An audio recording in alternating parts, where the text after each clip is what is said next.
we're hooking up with Philip and Amy again from Asmodee. Hey guys, how has the weekend went for you? Hello. Yeah, it's been a strange sort of change of pace this weekend. So when I think of UK Games Expo, I think of sort of dashing around the hall, fixing problems, sort of firefighting a bit. But it's been strange to be sat down for so much of it. How's your step counter this weekend, Phil? Oh, it's the lowest it's ever been, I think. Yeah, I can believe that. To the kitchen and back. I can tell you, even though myself and Justin haven't been moving, we are just as tired and just as sore. Yeah, although the funny thing is, I go to UK Games Expo, and through the weekend, I will do maybe 60, 70,000 steps. Oh, here. Look, the reason we're so sore this weekend is these hard wooden stools. Now, hang on, Warren. You have zero right to complain right now for one particular reason. You bought them. I bought them. Major regret. So they weren't bought for this purpose, though. Yeah, I know. Not for a 24-hour stream, those, are they, really? Okay, so let's do a little bit of a recap. Asmodee, obviously one of the major sponsors of UK Games Expo and Virtually Expo. Do you want to give us a bit of a recap on all the activities and stuff that you had going on over the weekend? Yeah. So we talked a little bit about this yesterday, so I won't go into as much detail today in case we've got same people watching today. But one of the things that we were most keen to kind of replicate from what we do at a physical show was all about the sort of the interactivity of it. And we didn't want it to just be, here's 50 videos about our games, fill your boots kind of thing. We really wanted to have a way that people could interact with us, interact with our games, and just ask questions. So rather than sort of relying on pre-recorded content, we've got a Discord server for each of the booths that we'd have at the show. And they're sort of populated with demonstrators who are there with copies of the game set up on webcam, ready to sort of to teach people and give them a demo. And it's a live person there. So if you've got a question that we didn't think to cover in a video, then you can ask it there. If you want to see a particular card up close, or you want to if you want to kind of see a game component and see how thick it is or what it's made of, we can hold it up to the camera and really sort of answer your questions, just sort of tailor the experience for people a bit more like we would at the kind of physical event. Yes, the interactive side is it's massively important to these virtual conventions that we capture because it's it's the connecting people and the live conversations and being able to play and ask questions and stuff. That's the heart of a convention. So it's not easy, virtual conventions. It really isn't. They bring so many different challenges to them. They're a very different animal to try and create. But at its core, certainly a load of the exhibitors have been doing that, and it's absolutely the right thing to do to have that live interaction with folks, so that you can respond in real time to what they're thinking.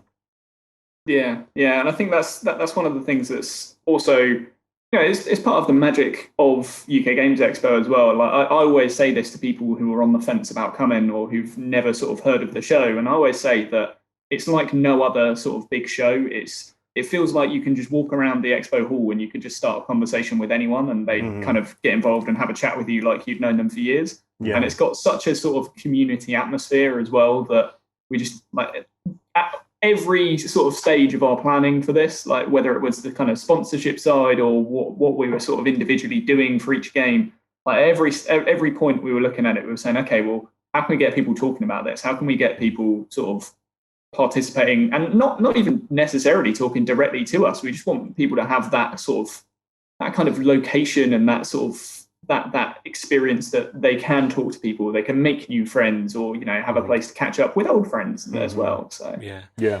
Well, I mean, like there's one thing I do want to ask. Every year I see you guys at the show, you always have a giant version of games. Which giant game did we miss out on this year? Oh, well, we actually had some. So last year we had a giant Ticket to Ride London as part of the launch for Ticket to Ride. And one of the ideas that we never really sort of got to completion because just as we were sort of at the stage where we were like, I think this is a good idea, we could do this. That was when, unfortunately, the physical show got cancelled. Yeah. But one of the ideas that we did have was to maybe sort of do a version of Ticket to Ride that was a special kind of oversized, this is the UK Games Expo Ticket to Ride. So we almost wanted to kind of like recreate the hall, so you could maybe have a route which would take you from the Fantasy Flight stand to the award stage or something, and that might be worth 8 points because they're That'd on be cool. completely different sides. So we were looking at that as a sort of tentative thing. We were literally just about to kind of sit down and have a chat with Days of Wonder about it, and then unfortunately the show was cancelled. So I was a bit gutted because I really wanted to do that. I think I would have loved to have seen that. Yeah, but you never know. This is always something we can keep on the back burner for next year, isn't it? Oh yeah. The idea's there now, so next year. Yes. I mean, we've said it now, so we've got to do it, right? Verbal contract. So, have you many events and demos and things still running today at this stage that people can hop in on? Yeah, we do indeed. We're still running the live demonstrations over on Discord across all of our stands. Even on the booth itself, through the Virtual Expo website, we've got all the video content there, some trailers in there. We've also got a lot of print and play content if anybody wants to have a look at that and maybe play some of our games at home. Yeah. So this is another really. Sorry, go on, Amy. What's the web address for the print and play site? I can actually share the screen right now. Oh, even better. Yeah. So this is something that, again, it's one of those brilliant ways that people have come together during this strange year, where a lot of the sort of publishers that we've been working with, and a lot of the people within Asmodee Group they've kind of come together and really sort of put together this completely different way of people playing games. And you can see the selection of languages it's available is truly stunning as well. But this is all free. People can access this at home. It's if you search Asmodee Print and Play on your preferred search engine, then it comes up nice and easily. But we've also got some links embedded throughout our virtual booths as well. And yeah, it's literally you can click through and you can download versions of the game. So again, Ticket to Ride, one of the ideas that did come to fruition was they made a stay home Ticket to Ride map, which is all sort of like, you know, the baby's room, the living room, the fridge, and these are the routes you're sort of connecting. Yeah. But it's all downloadable for free. You can print it, cut up the cards, and you've got a ready to play game there. Once you sort of some assembly required with a bit of craft scissors and stuff like that. Yeah, there's a whole range of games on there. Yeah, break out the old cereal boxes and Pritt stick. Well, this is the thing. It not only is this a game, but UK Games Expo is famed for its family friendliness. This is a family activity. Oh hell yes! You know, even just the fun that children would have cutting this stuff out and putting it together, and it's a wonderful thing a resource to have. Oh, there's a print and play for Citadels. Yeah. That's one of our favourites here in the office for when we're out and about. We're a big fan of Citadels, yeah. So there's even some stuff on there for the younger audience as well, though. I know in the double pages there are some colouring activities. So if you've kind of got that, you've got some older children that may want to try some of the games, but you've got some of the younger ones that may want to try and join in as well. There really is something for everyone on there. So yeah, fantastic. Absolutely fantastic. See if I can show you this one, because this is one of my absolute favourites on this print and play. So this is combo colour, and you literally print the sheet off, and the idea is the different symbols are different ways of scoring points, and everyone takes a different colour pen, and on your turn you simply just colour in one of these sort of empty spaces here, and you have to start with something connected to an arrow or connected to another space that you've got that's been coloured in. And then at the end of the game, you total up your score based on what you've all coloured in. But it's such a perfect game for the print and play format. And as we've said, like something that is really family friendly, great way to get sort of kids involved. and super quick as well. I'm gonna have that printed off before I go home. All right, let me guess. You're gonna want me to do it on the nice big A3 that we have. We're going to print that on the nice big A3 printer here, so as I have copies of that whenever I go home. I got I promised every year for these last few years we would go to UK Games Expo, and I always try to bring my kids back something. And then this year, the little eyes looking up at me. What are you going to bring us back this time, Dad? And I'm just thinking, a tired dad is pretty much all I'm going to bring you back. But now I have something. You do realise how this is going to end. The sheet's going to be on the coffee table. You're going to be passed out on the sofa. And one of your kids is just going to be, I don't know, poking you up the nostril, going, "Daddy, your turn." Oh no! This is to buy myself and Andrea some time alone. Okay. You set this down with some crayons. Tell them how it works enough to go. The only rule, kids, is don't colour in the walls. At which point, I'm sure at least one or two of yours would. What a wonderful, wonderful resource to have, and a perfect time to be showing it off now. Obviously, the virtual expo. I say the virtual expo is coming to a close. Here's the thing, right? You go to UK Games Expo any year in its physical form. Yeah. You will never get round it all. Not a hope. Okay, this virtual expo, you're never going to get round it all. However, it's online. All of this stays. All these interviews, all these conversations that we're having, we're clipping them out and putting them up. All the Twitch streams are all still there for a period of time for people to go back and look over. And I'm hoping that the companies will maintain their Discord servers and things like that. Because I know as OnTableTop, what we're going to be doing is we're going to be reaching out to companies left, right, and centre now, and having publishing your Discord servers within our platform as well. Because I think that Discord has been a fabulous way for communities all to start overlapping one another like a big, beautiful Venn diagram. It's been a wonderful weekend, and although we're gearing up to close the live version of it, all those resources are there. And what a perfect time for the guys to tell us about the print and play. Hell yeah. Now we can go and get it printed out and start having a play and do our thing. Although I think I'll save my playing till Monday when I've recovered a little bit of energy. Well, this has been a long run.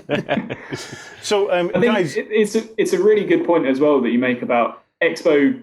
Doesn't end when Expo ends, and that's true of the physical show as well. And this is why that sort of community aspect that we've talked about is so important, because you do make friends. You learn about new games or new game communities that you had no idea about. But I know, for example, I think my first Expo years back when I went, I hadn't realised that there was a particular game shop sort of really close by to where I lived that I just never visited. And it was only because I happened onto their booth at the virtual expo, at the physical expo show. And I just sort of got chatting to one of the guys on their booth. And he was like, yeah, we're based just here. And I was like, oh, it's right up the road from me. So I've sort of travelled all the way up to Birmingham to sort of visit a store that's been in the next town over for years that I wasn't aware of. But then off the back of that, I've got a new friendly local game store, and I've got a new sort of community of players that I found as a result of that. So we're in a similar boat. Today we met who I will now officially term the legendary Mark Poles. From the shop on the Borderlands. The shop on the Borderlands. And it's this extraordinary online resource of every out-of-print RPG you could ever think of. And he's just a total amazing character. So we also had something similar with the guys from Cubicle 7, wasn't it? They're just up the road from us. I had no idea. Yep, Cubicle 7 are a short drive from us, so we will go down and annoy them at some point when the government allows us to do it. So. Annoying people when it is safe to do so and responsible to do it. So, trust me, that's a skill set this man has mastered over years. Takes a lot of work, but I can do it. So is there anything else that you guys can enlighten us on or want to tell us about, in this closing stages of the event? I think we've got a couple of upcoming releases and new bits and pieces that we'd love to talk about now, just basically because we couldn't find a way to really sort of promote them based on the type of product in kind of the live demonstration format. So the first one is our fantastic range of Gamegenic Accessories. Not sure how well you can see that. Gamegenic, we were sort of having a brief chat just about this before we started on the call here today, and Gamegenic have just been knocking it out of the park with accessories. They're sort of like the premium level and quality of some of these is fantastic. So what exactly is that you're holding? Sorry, say again? What exactly is that you're holding and showing us? So this one here is one of the Keyforge deck vaults. So it's sort of emblazoned with the Keyforge kind of key symbol on the side. It's got space for three decks. Nice. I'm going to try not to pour these all over my keyboard. Yeah. I nearly did that one yesterday. These look like they're wobbling around a bit in there. That's because it's built in with sleeved cards in mind. So not only are you going to protect your cards with sleeves, you're going to protect the boxes designed to accommodate for that as well, which is nice. And it's got a little drawer. Drawer, which I like it. Stiff because it's a little bit new. Little drawer for you to keep your tokens in as well, because everyone knows tokens are nice and important in Keyforge. Nice. And then the next one, which is a little bit larger, so this is going to completely obscure my face. This one here is the Catan Trading Post. So I absolutely love this. This is so nicely put together. It's got a nice magnetic clasp, which completely removes, but then doubles.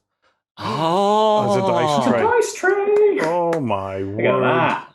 Colour me impressed. That is some clever design right there. That is, and that's just the lid. You're gasping with surprise and awe at just the lid of this particular. Lovely little bit of going full innovation. shopping channel now, you know. Yep.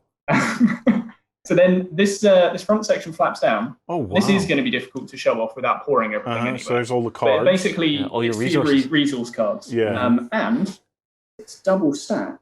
It's got this lovely little. Oh come on! That's engineering to the next level. This is it. They've engineered it so nicely, and it's got space for all of your resource cards. It's got a little space for the improvements as well. So sort of 6 slots in there for the various stacked cards. And again, they've also got some card sleeves for it as well. I need it. I need it. Cut to me. I've always wanted to do this. Oh, and the warehouse is telling me that we are selling out fast, and they are selling out fast. Call this number now to reserve yours. We have interest-free credit available. 1-800-SELL-OUT. 1-800-SELL-OUT. Okay, let's see. Let's go back. Oh, what's that one you're holding? So the one that I've got for the players. So I've done this. The red pieces. I'm not going to lie, It was extremely satisfying to put these pieces on the tray, and they slot in. There's one for each colour. It fits in the cities, the towns, and the roads. And beautiful. Yeah. So also from Gamegenic as well. My inner nerd is just like we are so squeeing right now. I don't care. Geeky. It's a quality of life product for Catan. Because I mean, like, how many times do you come to your Catan box, and unless you've bagged everything up, it's everywhere, and you're then putting the pile out, trying to sort it. That just takes it away and makes it such a nicer experience. They are quality. Yep. A handy little lid so that you can just put it straight into your Catan box and get it straight out to play the next game. Sold. So hard. Where can folk get these? I want this today. Where do I go? Well, it would have been their stand. Catan Trading Post, and that's not actually out just yet. It's coming soon though. Ask your friendly local game stores that we were mentioning just now. They should be able to order them in for you. Yeah, nice. That'll do. Very nice. That'll do. But I think these in particular, I just love because they really highlight what Gamegenic is always seems to be about, which is sort of. They don't just kind of make a product. They look at it and they think, okay, well, how can we make this product as helpful for you playing that game as possible? Yeah. And that's why they've looked at it and said, well, it could just be a lid, or it's got magnets in it anyway. Let's make it a dice tray. Why not?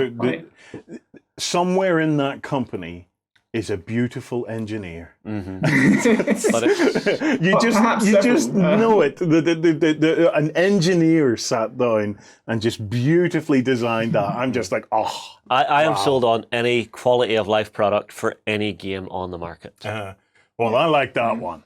I like that one. The moment when it flipped back like that, that's it. Highlight of the you go. weekend there. Yeah, it's such a clever mechanism as well. You don't even see it's in there. And I was the same way. Someone shows it to you, and you're just like, you had my interest, but now you have my attention. Yeah. Yes, that is the best way to put it. You had our interest, then you got our attention. Absolutely. Anything else, guys, then at this stage? Yeah, I think speaking of interesting design and kind of and sort of satisfying changes to products, I don't think we can go on without mentioning Seven Wonders Second Edition, really. Ooh. So I'm going to let Amy talk about this one because she knows a lot more about it than I do. I love Seven Wonders. We talked yesterday a little bit about some of the games that we really wanted to bring to the show, but they didn't quite translate over virtual. And Seven Wonders was definitely one of them. It's a great game, though, so if anyone hasn't played it, definitely check it out. And the second edition has just been announced, and if we have the time, I have 7 differences between the new edition and the old one. Clever. Absolutely. I'm very happy to take a look. So the first, the most obvious one is they've changed the artwork on the box. The actual picture itself is still the same, but the colours are a lot brighter, and it just has like a lot more modern feel about it. And they've actually done that across all their cards as well. They've improved the card layout, made it a lot more clearer. And for those of you who have played Seven Wonders Duel, there's a little symbol in the corner which means that you can get another card for free. They've now put that into the new Seven Wonders edition. Nice. I'm so glad about that because the amount of times I've missed that in the sort of the normal game, or I forget about it or something like that, and then I'll come to scoring up my wonder at the end, and I'll look at it and think, oh no, I've done it again. Yeah, the cards are a lot more clearer, and they've put little symbols in the corner as well for anyone that's colourblind, so that you know what colour card you're dealing with as well. That's also been added in. They have revised the rules. The rule book was always quite simple anyway, but because of the kind of so much kind of rules with the different cards and how they interact with each other, they've just streamlined it all. And they have like a 1-page reference. That if you're trying to teach somebody, you've just got that there to hand to show them. Yeah. If you're going for science, this is how you get the points. And, to make that a bit simpler. Yeah, I think I remember a game I played against you, Warren, where you just went pure science and absolutely rocked it. Yeah. It was actually my first ever game of it. There was a lot of us playing here, and it just clicked, and I loved it. It just clicked. It was a really, really great game. Was it actually your first ever game, or was this? No. Was this your hustle? What's this game? I've never played before. Can I put some money on it? Do you know? I wish it was a hustle because I could maybe have said, do you want to bet who's buying dinner? Yeah. See, I think that's the best and worst thing about working here is because we have so many games that go through our hands. Between myself, Warren, and the rest of the team, we are hardwired to learn new games. Oh, I don't know. I'm hardwired to enjoy new games. That's it. This is a fair point as well. Yeah, me too. Yeah, definitely. Science is the way forward. It's also my favourite strategy as well. So I mentioned artwork on the box and on the cards, but the player boards, they've been made a bit bigger, and the artwork. So you have the side A and the side B that have the different wonder powers. Yes. They are still there. However, the artwork now, instead of just A side and B side, it's day side and night side.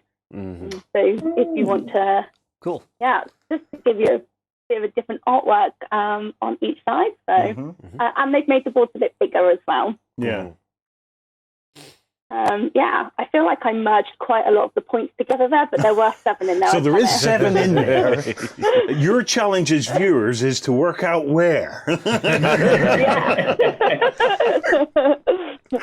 are the main differences.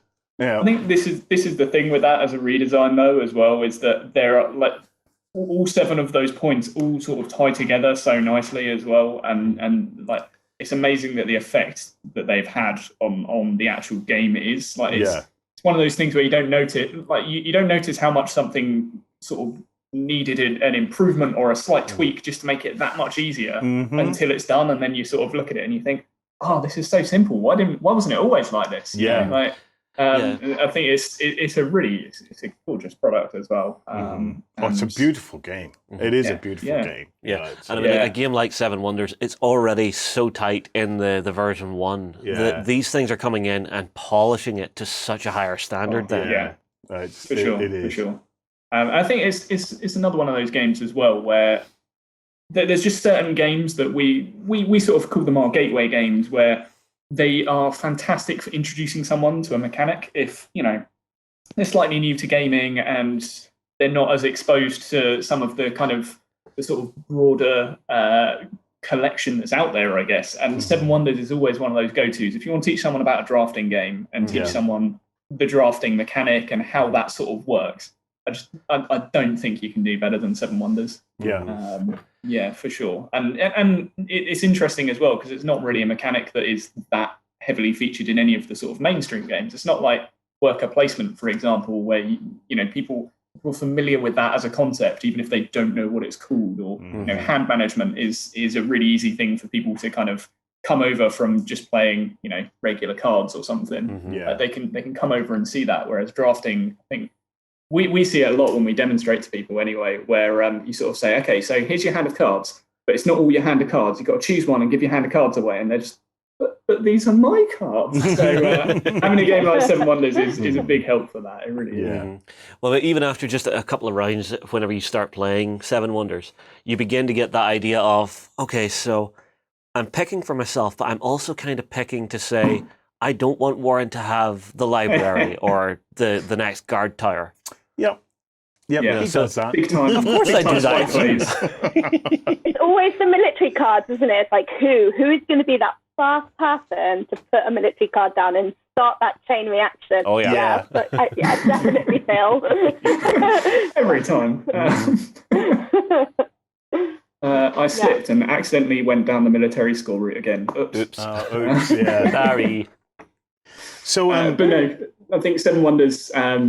As we say, we're really excited to start working with the second edition and sort of start promoting it to people. But again, we need some proper physical events. So for us to get on board with that again. So we're really looking forward to that next year. Yeah, trust me. As soon as the second edition of Seven Wonders is out, it's going straight in the shopping basket for me and coming home. Absolutely. Any other plans afoot, guys? I think one of the other things that we're sort of looking at now as well is assuming coronavirus does go away and the event scene opens up again. It's really looking at, well, this year we've hardly spent any money on events, so we'd love to do more next year to sort of make up for it. So I think when you're working in the events industry, at times you feel like a hamster in a wheel because you're finished with the UK Games Expo and then you're working on the next thing, and and then it's the run up to Christmas, so you're working on all the events that are in the run up to Christmas, and then once Christmas is out of the way, you're planning all the trade events, and once the trade events are out of the way, you're starting to plan Expo, and you almost feel like you never stop. So I think one of the sort of silver linings almost to this year is that we've been able to sort of take a breather, have a think, and say, okay, well, how could we do our events offering but better? How could we hit the ground running next year and make this as sort of the best year yet kind of thing? And what new improvements could we make? So, whether that's how we build our stands at an event, whether it's which games we choose, whether it's, just how we demonstrate things. Like, I think one of the things that's been so nice is actually having the luxury of some sort of breathing space to think, okay, here's what we're going to do going forward, and it's going to be fantastic. So, really excited to see how it pays off. I'm going to ask the question because I know in general we're all trying to be positive for events returning, but are you working on contingencies should we face another year without events, physical events? Yeah, I think, and that's for us in the UK team in particular, that's why Virtual Expo has been so important, because obviously we want to support it because it's Expo, right? But it's also kind of been a proof of concept for what we can do. I think we've already, at multiple points throughout the weekend, me and Amy have sort of been messaging each other and think, oh, if we do this again, let's do it this way round. Or, this would be a better way of implementing that solution or something like that. So I think it's always going to be a case of, you plan for the worst and you hope for the best, don't you? Yeah, so, absolutely. As always with events. So, I think one thing that Virtual Expo has really proven, to me at least, I think one thing that Virtual Expo has really proven is that if there is a way to get people playing games, people will find a way to get people playing games. Yeah. And the resilience of the community is just something that's, again, been really encouraging. And it's just made organising all of this so much easier as well, because there's been a real tangible benefit that we can see from it. We can look at it and say, okay, well, yeah, like this was worth sort of having to relearn how we plan an event and having to kind of think about all of these new factors. This was worth it when you start seeing the messages coming in saying, "Oh, this is great, thanks for doing this." And it's nice to sort of see the community engaging with it. One of the other great things that I think some folks haven't really considered yet is, so all of the folks who are joining up in the Discords and stuff, you know, I hope, and I'm going to encourage everybody to do this, stay in touch after this is done, because whenever you come to Expo next year, hopefully, there's a friend that you made at the Virtual Expo that you can come together with and actually meet IRL and play some games with, because wouldn't that be awesome? Wouldn't it? That's the dream there. That's the hope. So, as we say, fingers crossed for 2020. Absolutely. 2021 even. 21. Here's it. What day is it? I'd just like to do a quick shout out following those questions as well, is we are staying optimistic, and as such, we are actually still recruiting demonstrators. So if anyone has had a live demo and think that that's something that they'd like to get involved in, hopefully in a physical event next year, then they should definitely get in touch with us, because we are definitely planning to go back on the events, bigger, better, more events, and so we're going to need more people to help us. Yeah, you guys always have a massive volunteer crew whenever you do any event, so I'm sure if there are folks out there who want to dive in, what's the best way to get in touch with you guys if they want to do that? Yeah, so I just want to add as well, it is actually a job.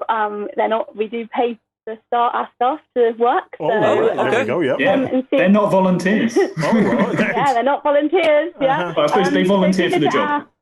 Good point. Our website, so Asmodee UK, just Google that, it will come up, and go to the careers page, and all our adverts are on there, so including all the contact details from me and Phil, so they can get in touch and we will respond to them. Awesome. Happy days. Absolutely awesome. Happy days. Well, have we covered it? I think we're there. Yeah, I think I'm ticking off my mental list of all the things we needed to talk about. My legendary clipboard is. Do you know what I know where this goes. I'm moving away. It's done. I'm moving away. It's done. Actually, I have one more thing. We're going to be having a sit down with the organisers now to have a little bit of a recap. And a discussion about the whole thing, and we'll discuss virtual cons and things like that as well. Yeah, and just one little thing, Warren. A reminder for everybody out there, if there is any of the interview segments that you have missed from the main stage this weekend, they are now going up onto YouTube to OTT clips. I can show you this, actually, if you cut to this. Yep. If you go to youtube.com/OnTableTop clips, bang! You get the four heads of these weirdos here, and as we speak, there should be more videos and things going up there. Yep. So Brother Lloyd is in the background working away to make sure everything, even the first Asmodee interview we did, where we dove really deep into some of their new games and stuff, is up there, and you can actually do a bit of a catch up. Yeah, definitely. So if you want to catch up, there's all of it is going to end up on there. Philip, Amy, thank you so much. It's been lovely spending the weekend with you.